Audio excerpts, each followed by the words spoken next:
Muy buenas tardes, compañeros. En el siguiente ejercicio les traeremos una explicación sobre el diagrama de Carnot. Principalmente podemos observar que este diagrama está compuesto por dos expresiones, las cuales vendrían siendo la presión y el volumen. En el primer punto observamos una expansión isotema. ¿Qué quiere decir? Una expansión isotema quiere decir que la presión baja, como lo podemos ver del punto 1 al punto 2, pero el volumen aumenta. ¿Qué quiere decir esto? El volumen se eleva un poco más de su recipiente. Entonces, la presión se mantiene constante. Después podemos observar que del punto 2 al punto 3 tenemos una expansión adiabética. ¿Qué quiere decir? El volumen baja aún más, sin embargo, el recipiente o el agua o cualquier material que esté se expande aún más que en el paso 2. Entonces, ¿qué podemos observar? Que de 3 a 4 tenemos una comprensión isotema, lo cual la compresión isotema quiere decir que el volumen disminuye, sin embargo, la presión aumenta. Esto lo podemos referenciar como vamos a suponer. El volumen de una pelota, vamos a suponer que se reduce. O vamos a suponer que se aprieta. Entonces, ¿qué queremos decir? La presión de aire que hay dentro de esa pelota va a aumentar.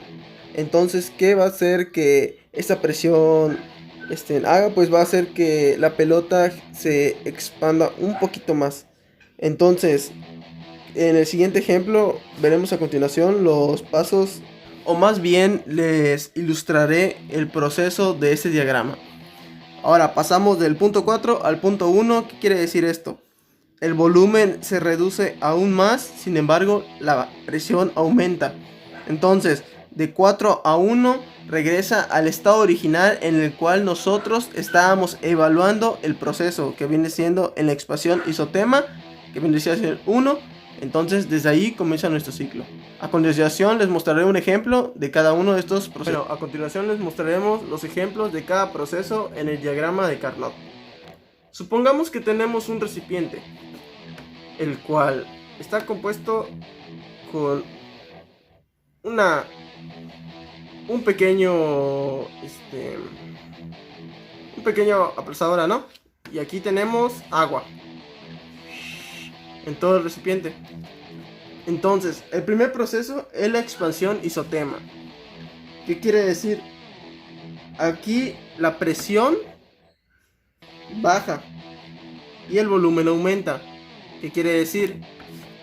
La presión baja significa que esto se va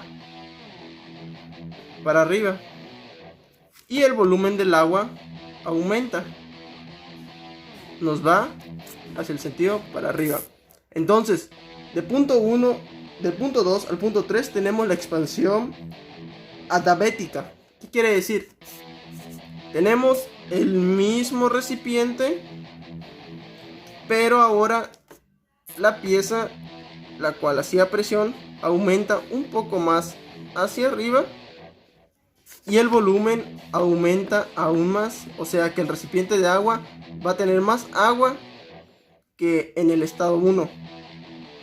Entonces, de 3 a 4 tenemos la compresión isotema. Su mismo nombre lo dice, va a comprimir el líquido que hay dentro de este envase o superficie o lo que queramos. ¿Qué significa esto? Entonces, lo que vamos a tener aquí será el mismo recipiente, sin embargo, esta va a comprimir un poco más el agua. ¿Qué quiere decir? Que en vez de ahora de ir hacia arriba, va a ir hacia abajo. Entonces va a haber más presión. ¿Por qué? Porque el agua se va a venir hacia abajo.